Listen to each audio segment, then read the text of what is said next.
Bienvenidos a todos a una nueva inmersión profunda. Hola, hola. Hoy nos adentramos en un episodio fascinante del podcast Eficiencia, Ajá. que se zambulló de cabeza en un tema que probablemente a muchos nos tiene dando vueltas. Los trabajos que podrían desaparecer. ¡Pum! Adiós. Con la llegada de la inteligencia artificial. Exacto. Nuestra misión, por así decirlo, es tomar las ideas clave que un experto en este campo, en IA, compartió y presentártelas de una manera, ya sabes, clara, divertida y que te deje pensando. Ok, entiendo un poco mejor este futuro que ya está aquí. Totalmente. Y para esta inmersión profunda vamos a centrarnos en la perspectiva de Mariano Sigman. Sí, Mariano Sigman. Un neurocientífico argentino súper reconocido a nivel mundial. Ajá. Su trabajo es realmente fascinante porque va desde cómo funciona nuestro cerebro hasta cómo tomamos decisiones, cómo aprendemos, cómo nos comunicamos. Wow. Dirige el Human Brain Project. Qué increíble. Y también es muy activo divulgando ciencia, así que su visión sobre el impacto de la IA en el trabajo, créeme, es algo que vale la pena analizar a fondo. Absolutamente. Y bueno, para entender que este miedo a la tecnología que nos pueda quitar el trabajo no es nuevo, retrocedamos un poco en el tiempo. ¿Qué te parece? Me parece fundamental, porque fíjate que ya en 1812, Lord Byron, Lord Byron. el famoso poeta, ¿no? Sí. Se paró en el Parlamento para oponerse a las nuevas máquinas de tejer. Oh, wow. Su argumento era que estas máquinas iban a dejar a mucha gente sin trabajo, llevándolos a la pobreza. Claro. Fue un momento clave en el movimiento ludita que se inspiraba en esta figura casi mítica de Ned Ludd, Ned Ludd. una especie de héroe, digamos, de la clase trabajadora que supuestamente se dedicaba a destruir telares, como una forma de resistencia a la industrialización. O sea, un enemigo de las máquinas, literalmente. Totalmente, un Robin Hood anti-robots del siglo XIX. Me encanta esa imagen. Es genial. Y esa reacción no fue la primera ni la última, ¿verdad? No, para nada.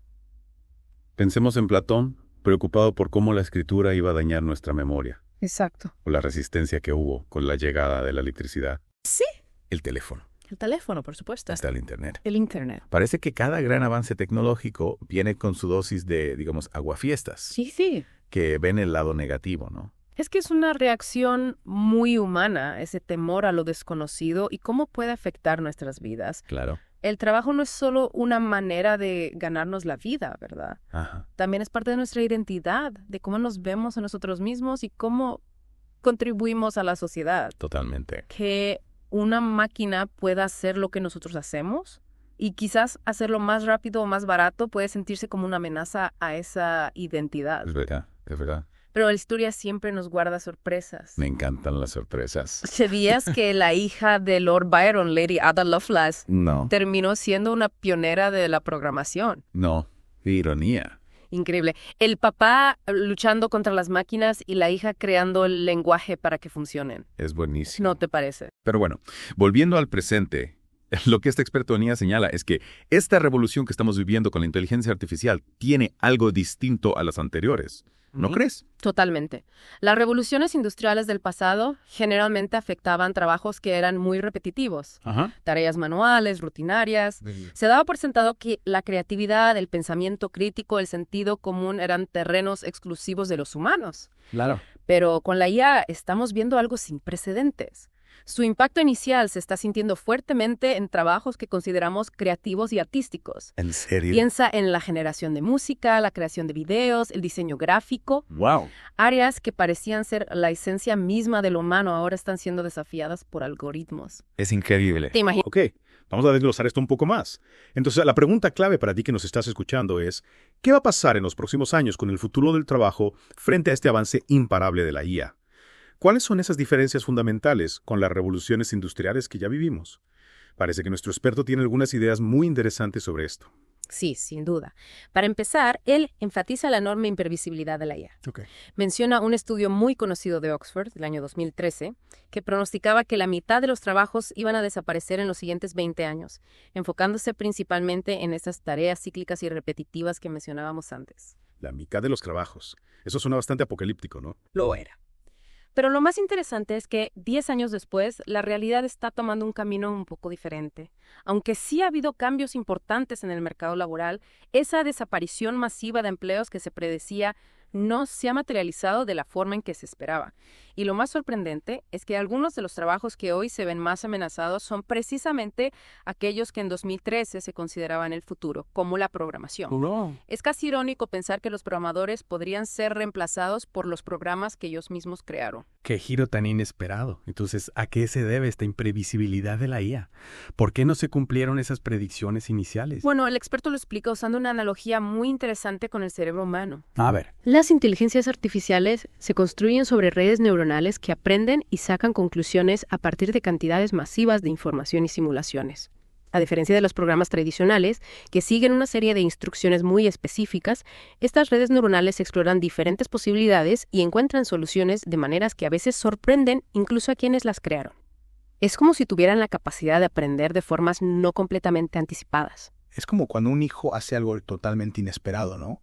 Y uno se queda pensando, ¿de dónde sacó esa idea? Exactamente. Esa es la analogía que él utiliza. Por primera vez en la historia de la tecnología, estamos viendo máquinas que pueden generar resultados que ni siquiera sus desarrolladores habían previsto. Y esto nos lleva a la tercera diferencia clave que él destaca, la aparición de algo que describe como una agencia en la IA. Agencia. Como si la IA tuviera una especie de voluntad propia. No se trata de libre albedrío, aclara el experto. Pero, a diferencia de herramientas pasivas como un lápiz o una imprenta que requieren de la intervención humana para cada acción, la IA, una vez que se le programa un objetivo, puede desarrollar y ejecutar planes y estrategias parciales para alcanzarlo, generando esa sensación de autonomía. Por supuesto, no es conciencia, pero sí una capacidad de actuar de manera aparentemente intencional para lograr un fin específico. Y esto obviamente añade una enorme incertidumbre sobre cómo se va a transformar el mundo laboral. Entonces, frente a esta imprevisibilidad total, ¿cuál es la estrategia que propone este experto? Nos quedamos paralizados sin saber qué rumbo tomar. Para nada. Aquí introduce una anécdota muy futbolera sobre un gol que marcó Jorge Valdano en la final del Mundial de 1986 contra Alemania. Ajá. Valdano contó que, al correr hacia el portero, tuvo tiempo para pensar, algo que no suele pasar en el fútbol de alta competencia. Claro. Se colocó de una manera que le permitía reaccionar a diferentes movimientos del portero. Si se venía hacia él, podía tirar con efecto al palo contrario. Si se quedaba en el medio, tenía espacio para regatearlo. ¿Te acuerdas de esa jugada? Claro que me acuerdo. Una definición espectacular. ¿Y cómo se relaciona esto con el futuro laboral? La idea central es que no debemos apostar por un único futuro posible, sino que debemos prepararnos para diferentes escenarios. Ajá. En lugar de decidirnos por un camino específico basándonos en una única predicción sobre lo que va a pasar, lo más sensato es adoptar una posición de equilibrio que te permita adaptarte a diferentes eventualidades. Pase lo que pase, estarás mejor preparado para navegar los cambios. Tiene mucho sentido. No poner todos los huevos en la misma canasta futurista. Pero, ¿cómo va a afectar todo esto al valor del trabajo en sí mismo? Va a cambiar lo que consideramos un trabajo valioso. Aquí el experto introduce un concepto muy interesante. La idea de que muchos trabajos que hoy demandan mucho esfuerzo podrían convertirse en commodities, perdiendo así su valor distintivo. Pone como ejemplo la diferencia entre un huevo frito y el caviar. Okay. El precio no depende solamente de lo que nos guste más, sino de su disponibilidad. Claro. Si los huevos fueran extremadamente raros, se convertirían en un artículo de lujo, ¿verdad? Absolutamente. La oferta y la demanda como motor del valor. Exacto. Y él traslada esta idea a campos como el periodismo, la fotografía o el arte. ¿Qué sucede si la creación de contenido se democratiza masivamente gracias a la IA? Interesante. Antes, tomar una buena fotografía requería un proceso largo y laborioso, con equipos costosos y conocimientos técnicos especializados. Hoy, casi cualquiera con un teléfono móvil puede capturar imágenes de alta calidad de manera instantánea. Y ahora incluso la edición, que antes requería una gran pericia técnica y el manejo de software complejo, se está volviendo accesible a través de simples instrucciones en lenguaje natural que le damos a la IA. Es verdad. Antes necesitabas pasar horas aprendiendo a usar programas como Photoshop. Ahora simplemente le dices a una IA qué quieres cambiar en una imagen. Precisamente. La pericia técnica que antes era un bien escaso y valioso se está volviendo accesible a muchísima más gente. Habilidades que antes eran exclusivas se democratizan. Y esto plantea una pregunta fundamental sobre el futuro del valor del trabajo y cómo te vas a diferenciar en un mundo donde la IA puede realizar tareas que antes requerían años de aprendizaje y experiencia. Entonces, ¿qué significa todo esto para quien nos escucha? En un mundo donde la creación se vuelve tan accesible, ¿cómo vamos a redefinir lo que consideramos valioso del trabajo humano? ¿Cómo vamos a encontrar esas nuevas formas de destacar y aportar algo único? Es una pregunta realmente provocadora para cerrar esta inmersión profunda. Nos deja pensando en qué habilidades se volverán cruciales en este nuevo panorama que se está abriendo ante nuestros ojos. Gracias por acompañarnos en esta exploración. ¿Y tú qué piensas sobre todo esto? Te invitamos a reflexionar sobre tu propio futuro en este emocionante y cambiante mundo laboral.